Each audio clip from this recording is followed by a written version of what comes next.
Ladies and gentlemen, welcome back to the channel. Celtic 2, Motherwell 1. 2 wins and a bounce. I'll milk that as much as I can this season. I feel like I've never had the chance to actually say it. So 3 points, huge in terms of nothing. I mean, it's not exactly like we're chasing anything, but it was a very nervy watch towards the end, wasn't it? I thought we were going to kind of cruise with it when we went up 2-0. I thought, we'd maybe go on to even extend the lead, go 3 or 4 up, but no, towards the end, Motherwell gave it a right good go. They get back in the game, and we'll break all that down. We'll talk about it. And it made for uncomfortable viewing. You could see incredibly lucky at the end not to concede a couple of really good chances for Motherwell, and those mistakes keep showing themselves. They come just every now and then in the game. You think you're comfortable, you think you're confidently cruising out with 3 points, and then mistakes like that occur and goal line clearances have to save an arse. It's mad. We still can't nullify these moments of complacency in the back line and in the team. It was a very nervy watch the last 10 minutes or so, but I guess the important thing is we got over the line with the 3 points. And look, there was a lot of positives to take away from that game. So let's kind of talk about the game from start to finish, and then we'll do what we always do, and we'll talk about the 3 things we've learned. 2 in a row where we've actually won a game. Right, well, we started off pretty well, and it's quite frustrating, the first game that I've missed. I missed the first 10 minutes. The first time I've probably missed any of the football in a long time. Maybe actually Motherwell would have been the last time. And yep, we score. I missed the goal, fantastic, but obviously caught up, managed to see it. We go ahead almost immediately. Stephen Welsh gets his first goal for the club. Brilliant corner from David Turnbull as well, still supplying with the pinpoint passing. And you get a nice lead, kind of sets the tone of the game. And I think one thing that we've missed this season so much is the fact that these early, goals for us and taking the lead early on at Celtic Park really changes the psychology of the game from the opposition point of view. It makes it a mountain to climb, and of course we've not been good at home this season, so teams probably know that going down 1-0 isn't too hard to overcome, but when you get it early on and you have that bit of comfort behind you, the team plays better, it does rub off on the team, there's a bit of confidence behind the players. So it's important to get these early goals, and we've done that, and it made the first half relatively easy for Celtic. I think it was good to watch at points, and it just, you can see the difference. Ultimately, that's the point that I think that Stephen Welsh's goal showed us today, that when you do get a goal that early in the game, it does ultimately make a difference. We go on, of course, half time, blah blah blah. I think first half we played really well. It wasn't anything too special. It wasn't going to keep you on the edge of your seat, especially with the commentary. But it was good. It was another assuring performance from Celtic, I would say. Second half, Edouard, brilliant goal from him. So I was in the first half as well. Edouard's goal, 2-0. Brilliant finish, and once again he keeps scoring. That's what you want to see. I would love Celtic now to just slap a contract down on the table for Odsonne Edouard, but he takes it so well, and once again it shows the quality that he does possess. He's just ultimately the best player in the land. When he's at his best, he's just unplayable. And that's 3 games in the bounce now. He's gave us a terrific goal. Throw a contract down, please. Try it. Just as Rio Ferdinand said it about Ollie Solskjaer, put the contract down and let him pick the figure. Just let him do it. Just let him put any number on that sheet of paper and get it done. Not saying that he has to stay here for the entirety of it. Just somehow get it done. I think that would be over ambitious to think that he will sign a contract. But second half, a lot more to be desired. I think that Motherwell did see himself come back into the game. Alan Campbell scores past another, handless goalkeeper, it seems. From there on, it made a game on for Motherwell, and it was quite a dodgy watch, especially in those last sort of 10 minutes. We were kind of crawling over the finishing line, which is really annoying. But look, we've seen it out. We got the job done by hook or by crook. We took the 3 points, and if we drop more points today, Christ almighty, we'd have a completely different conversation.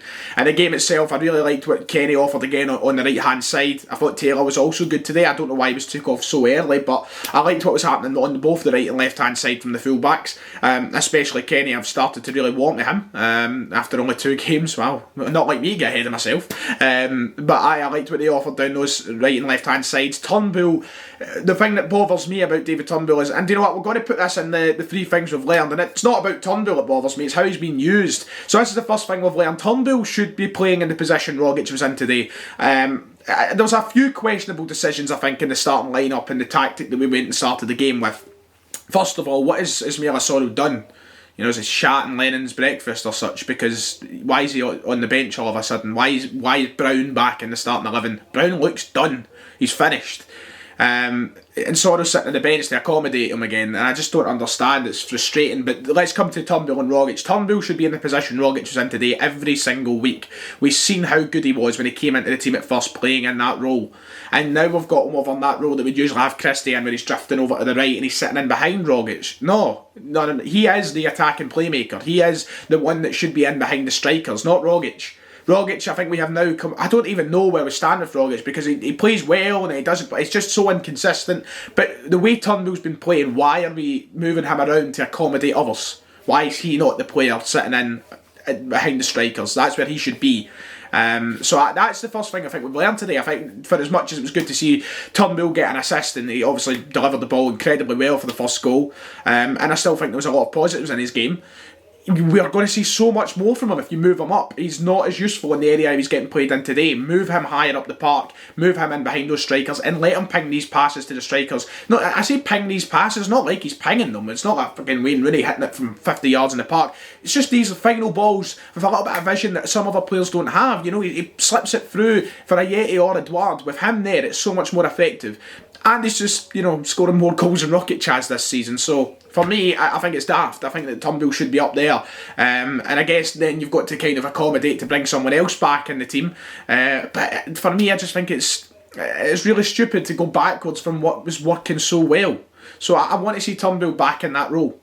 We desperately need a new keeper, or either that Barcash with back in goals just till the end of the season. Hurry up and give the number one a run. Bain is just as bad. Hazard is just as bad. That's horrendous today. Absolutely horrendous. I don't want to hear any excuses because it's Scott Bain and not Barkas. If that was Barkas, there would be pitchforks out. The guy would be getting crucified. If that was Barkas that made that howler. Bain, what are you doing, man? Surely you've got to save that. Good strike from Campbell. I'll give him it. Fair play, Alan Campbell. Good player. We all know that. But my God almighty. For me, I think Barkas should be in goals till the end of the season. Don't care how many howlers he makes, because all the keepers make howlers. I'm just beyond it at this point, to be honest. If Barkas makes a howler, fair enough, but I would rather watch him make one or two howlers from now until the end of the season, and knowing that he gets a run of games that can perhaps install confidence into him. Bain, that's beyond him. Bain's had his chance time after time. Bain's been in the team now since 2018. It's not going to change much for him. I just don't understand it. I really don't. And Hazard as well is just as bad. So for me, I think Barkas has to return between the sticks. That's incredibly poor today from Scott Bain, and we should have kept a clean sheet if it wasn't for another man who looks like he's an amputee. So that's the second thing I think we've learned. And I kind of will backtrack a bit. I think we would have been incredibly lucky to keep a clean sheet, even if that was saved, because Motherwell really deserved something in the few moments at the end of the game. But you could see the fitness kind of wearing out on the players, couldn't you? Throughout the last 20 odd minutes of the game, we really need to sort that out. As I've said so many times, we need a manager who's got to bring a regime that gets these players back to a fit level, to play over 90 minutes at a high level consistently. It's gone. Everything that we've talked about time and time again, I don't need to keep rehashing it, but what we had with Rodgers is just gone for good. Players look knackered. It's the truth. There's very few players in that park who I think are fit enough to play a 90-minute game. Finally, Stephen Welsh. What a performance from him today. I think he was really good. Look, we're far from perfect in terms of defensive performances, we know that, but I think Stephen Welsh has shown today in these last couple of games too that he is certainly the guy who should be in the team, alongside Ayer at centre-half, I think.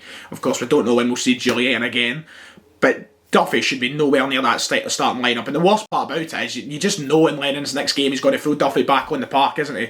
Just typical Neil Lennon. But Welsh today was brilliant. He's really starting to gather some confidence in his game. I think you could see that not just on the ball with his actual defensive, tackling, all your actual attributes to a defender, but you could see it off the ball as well. The way he was kind of dictating the back line, his communication with the rest of the back line, the players ahead of him. I think that he's settling into that role nicely now. And look, I once again don't want to get over ahead with things and say he's the best at this and that next thing. But right now, there's no reason he shouldn't be starting over Duffy every single game. I think that we should have probably done this months ago. But here we are, we've finally seen him. I was very happy with his performance today, arguably man of the match. And of course, seeing him get his first goal was also very nice. So those are the three things I think we've learned. That's it for my match review. Once again, quite bog standard, not too much to shout about. Just a 2-1 win for Celtic. We were incredibly lucky at the end though. Let's not dodge over that. Incredibly lucky. Anyway, make sure that like and subscribe. It's been a pleasure. We're nearly at 25k, so please hit that subscribe button if you're new around here, or if you haven't already, and get it shared with your pals. We're almost there. I feel like it's going to be my "You Adrian, we did it" moment. So aye, thanks so much. I'll see you all next time.